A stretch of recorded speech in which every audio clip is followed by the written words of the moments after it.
बाबा का आशीर्वाद SPM channel पर आपका स्वागत है। जो सामने आकृति देख रहे हो, इस तरह की आकृतियाँ बहुत सारे दीपक में बनती हैं। तो क्या इस तरह की आकृतियाँ हमें कुछ लाभ देती हैं? हम जब भी हनुमान जी की आराधना करते हैं तब खासकर ऐसी आकृति बन जाती है।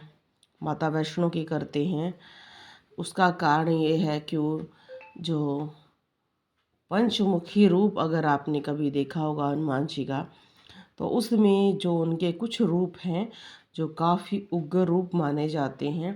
और उस टाइम जो आप उनके अस्त्र शस्त्र देखते हैं, फरसा, भाला, गदा, बहुत सारी ऐसी चीज़ें हैं जो अगर आपने उनका रूप देखा है, नहीं देखा है तो इस वीडियो को देखने से पहले ज़रूर देख लेना।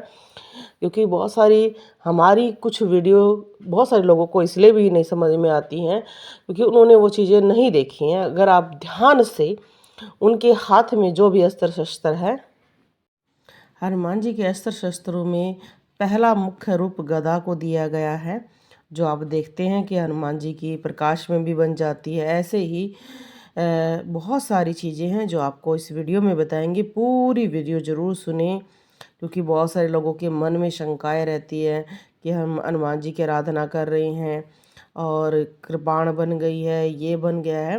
तो ध्यान से सुने। भगवान शंकर ने हनुमान जी को शूल एवं पाशुपात, त्रिशूल आदि अस्त्रों से अभय होने का भी वरदान दिया था।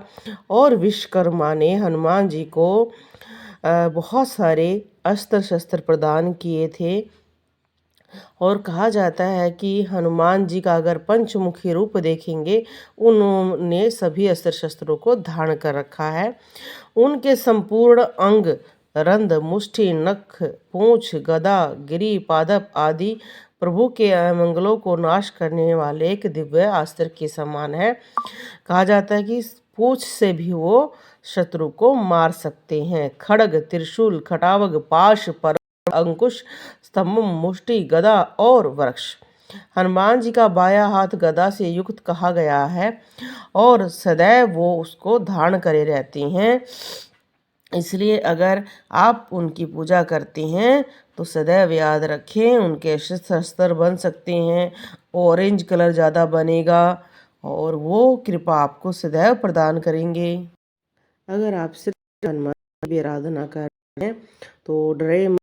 अगर उनमें से कोई भी उनका रूप बन जा रहा है, जैसे कि पंचमुखी रूप में उन्होंने भगवान विष्णु के ही जितने अवतार हुए हैं उनको धारण किया है, और आज उनके बारे में कुछ ज़रूर मैं बात करूँगी। इस वीडियो को ज़रूर पूरा सुने, ध्यान से सुने, क्योंकि आप बाद में फिर मैसेज करते हैं ये नहीं बताया।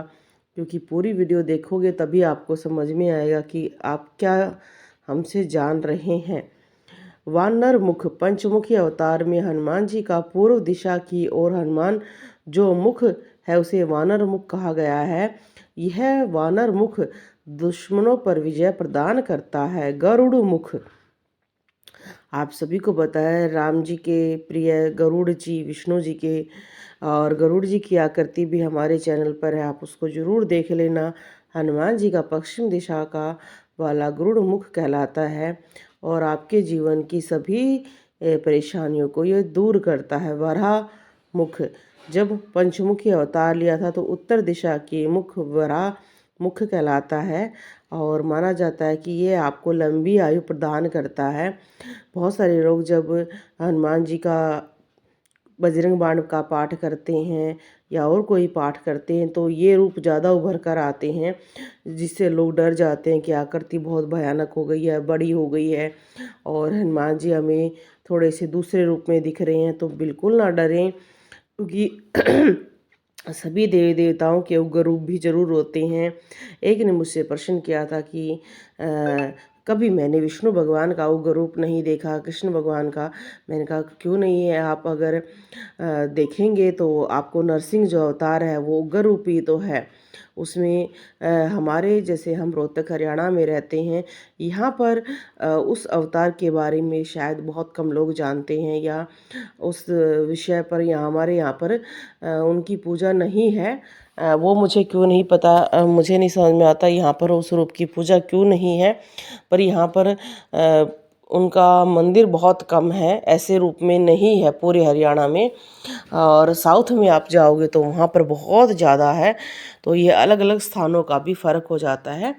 और इसलिए आपने देखा होगा कि जो माता रानी है यहाँ पर वैष्णो रूप में ज़्यादा लोग पूजते हैं, और साउथ में है, कलकत्ता में है, वहाँ पर माता काली की भी पूजा करते हैं। तो अलग अलग क्षेत्रों में अलग अलग चीज़ों का अलग अलग प्रभाव कह सकते हैं। नरसिंह मुख, जब आप हनुमान जी की पूजा कर रहे हैं, आपको बहुत कोई दिक्कत है, तनाव है, मुश्किल है जीवन में, तब आप हनुमान जी का अगर हनुमान बाहु के बजरंग बाण संकट मोचन पंचमुखी रूप की पूजा कर रहे हैं, तब ऐसा नरसिंह मुख बन जाता है जिससे आपको लगेगा कि जैसे कोई शेर दहाड़ रहा है, शेर बैठा है मेरे पास। और ये रूप कई बार जो हम पूजा करते हैं माता रानी की, तो उनके साथ भी दिखाई देता है। अश्वमुख, हनुमान जी का पांचवा मुख आकाश की ओर है, जिसे अश्वमुख कहा जाता है। यह मुख हमारी मनोकामनाओं को पूर्ण करता है। और हमारे चैनल पर अश्वमुख वाली वीडियो भी है, क्योंकि अश्व का जो घोड़ा घोड़ा कहते हैं अश्व, घोड़े की भी आकृति है। बहुत सारी जगह पर घोड़े को बहुत पवित्र मानते हैं। और हमारे चैनल पर भी इस विषय पर वीडियो है। और हमारे पास लगता है राजस्थान, और वहाँ पर नीले घोड़े के नाम से प्रसिद्ध हैं खाटू श्याम, जिनकी पूजा की जाती है। इसी तरह से बहुत सारे जो आप हमारी आकृतियाँ देखते हैं, जो आप पूछते रहते हैं कि इसमें क्या चीज़ है, ये चीज़ें अलग अलग रूप में आ जाती हैं। तो उनमें आप कभी ना डरें। अब किसी ने मेरे से ये प्रश्न किया था कि जी अगर हम हवन नहीं कर सकते हैं तो हमें क्या करना चाहिए। देखो ये सामने आकृति है, ये आपको बहुत अच्छा उदाहरण दे रही है कि जो व्यक्ति हवन नहीं कर सकता है उसे अपने दीपक में ही भोग देना चाहिए। जैसे इन्होंने भोग दे रखा है, आप ध्यान से देखेंगे तो इलायची का, बादाम का, इसमें क्या क्या चीज़ें आप भोग दे सकते हैं। देवताओं के ऊपर भी अलग अलग डिपेंड करता है आप कौन से देवता को क्या भोग दे रहे हैं। तो यहाँ पर सिंपल भोग बताते हैं कि आप दीपक में थोड़ा सा मिश्री, उसमें इलायची, और उसमें आप लौंग, और एक चीज़ आप उसमें ज़रूर डालें, कोई भी फूल की पंखुड़ी, खासकर गुलाब की हो। अगर वो नहीं है तो आप गुलाब का कोई इत्र भी कर सकते हैं। इससे आप जो देवताओं को भोग देना चाहते हैं, इसमें आपके एक साथ कई कार्य हो जाते हैं। आपका दीपक भी जल जाता है, और अग्नि के द्वारा भोग भी प्राप्त हो जाता है आपके देवी देवताओं को। पर मैं ज़रूर ये कहना चाहूँगी कि ये कार्य वो ही करें जिनके पास समय का अभाव हो, या जिनके पास सुविधाएं ना हो। और दीपक को आसन देना चाहिए। इन्होंने चावल का आसन दे रखा है। चावल का आसन देने से घर में समृद्धि रहती है। हमारे हिंदू धर्म में चावल को बहुत पवित्र माना गया है। इसलिए कहा जाता है कि घर की रसोई में चावल, नमक, आटा, ये चीज़ें कभी नहीं ख़त्म होनी चाहिए। और ख़त्म होने से पहले आप लाकर घर में रखो, इससे आपकी समृद्धि बनी रहती है। क्योंकि ये चीज़ें कभी किसी से मांगने नहीं जाना चाहिए, इससे माता रुष्ट होती है। और कई चीज़ें जो हमारी गृहिणियाँ समय समय पर ध्यान रखती हैं, उनका समय इसलिए ध्यान रखा जाता है। अब अगली आकृति के बारे में बात करते हैं। ये देखो बहुत सुंदर आकृति बनी हुई है। इन आकृतियों में अगर आप ध्यान से देखोगे कि दोनों तरफ से चंद्र बनता है, और ये जो चंद्र बनता है दोनों तरफ से, इसका मतलब इनकी जो शक्तियां हैं वो जोड़े के रूप में चलती हैं, अकेली नहीं चल रही हैं। और ऐसी शक्तियां संदेश लाती हैं कि आपके साथ हैं, जोड़े में हैं। और जोड़े में शक्तियाँ जब चलती हैं, आप देखो इनकी आकृतियाँ कितनी सुंदर बन गई हैं। नीचे नैन बन गए हैं, ऊपर छत्र बन गया है। और छत्र की जो आकृति है जिसमें वासुकी या शेषनाग ये अपना छत्र बनाते हैं, इसकी बहुत महिमा है। अगर ऐसी आकृति बनती है ना, तो इसका अर्थ कि आपके पास जो शक्ति आई है, शिव की शक्ति है, माता रानी की जो शक्ति है, उनके साथ उनके गण भी आ चुके हैं। पूरी व्यवस्था हो चुकी है आपके कार्यों की। क्योंकि जब आप कोई कार्य कर रहे हैं ना, तो आपको एक एक ही व्यक्ति की शक्ति के अलग अलग रूप मिलना शुरू हो जाते हैं।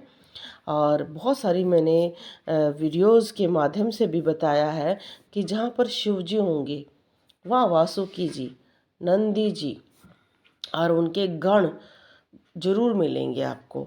इसलिए आकृति में आपको झलक भी उनकी आएगी। नीलकंठ जी, बहुत सारी चीज़ें आपको दिखाई देंगी और माता रानी की शक्ति दिखाई देगी। इस शक्तियों को आप देख भी सकते हैं। इनकी आकृति में सबसे अद्भुत अगर आप देखें तो जो आकृति है वो बिल्कुल इतने सुंदर लाल सी आँखों के साथ और बिल्कुल सफ़ेद लो चली हुई है धीमी धीमी धीमी। तो शक्तियाँ बहुत खुश होकर विराजमान होकर चल रही हैं और ये शक्तियाँ इनको आगे जीवन में चमकाएंगी, आगे बढ़ाएंगी। क्योंकि जब कोई कहते हैं ना, सोने को पिघलाया जाता है, वो लाल हो जाता है बिल्कुल और बाद में उसको आकार दिया जाता है। ऐसे ही भगवान उनको आकार प्रदान करते हैं ताकि वो लोगों का भला कर सके। बोलो जय श्री राम।